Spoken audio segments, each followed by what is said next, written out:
je me suis appesanti sur les résultats officiels. Le mot officiel, tu l'as dit, il est important parce que ce sont des résultats qui ont été évidemment reconstruits, remasterisés, si on peut dire, et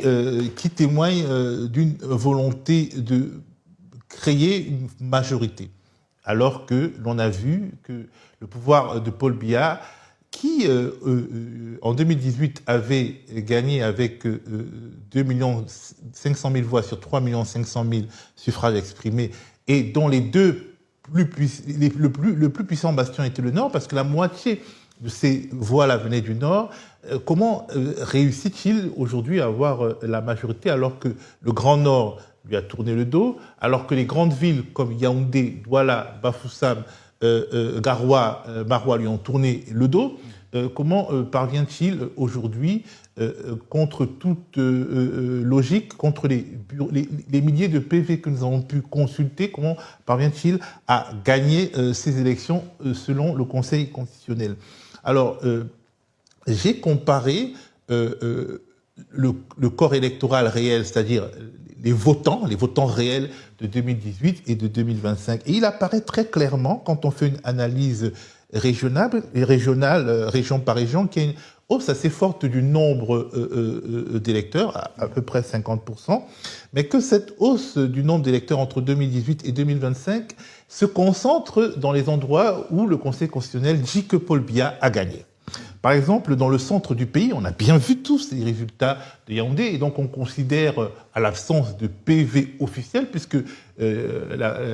ELECAM ne nous a pas diffusé ces résultats bureau de vote par bureau de vote, en tout cas, à l'absence de PV officiel, on peut considérer que cette domination de 70% que Paul Biya prétend, enfin, le Conseil constitutionnel prétend que Paul Biya a dans le centre du pays, viennent des zones rurales du centre du pays. En tout cas, le nombre d'électeurs augmente de 54% entre d'électeurs réels, réels selon le Conseil constitutionnel, augmente de 54% entre 2018 et 2025.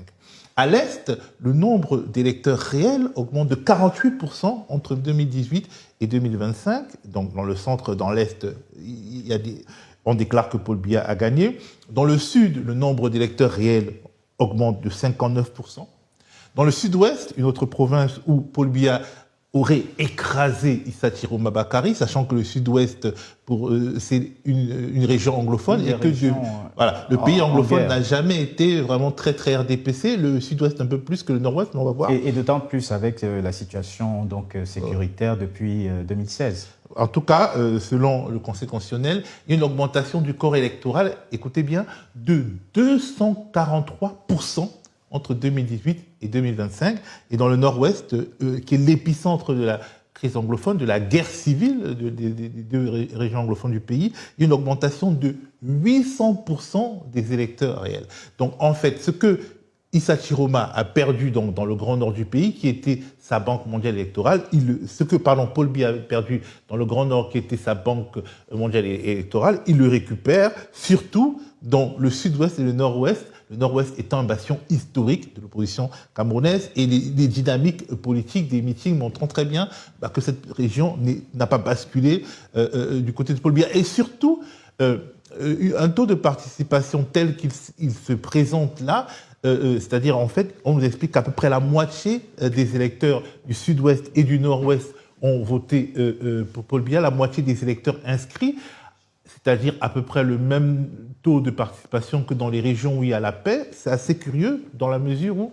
selon les Nations Unies, il y a 1 million, Fabrice, il y a 1 million de déplacés internes au Cameroun. Et ces déplacés internes viennent surtout du Nord-Ouest, du Sud-Ouest et du Septentrion. Alors,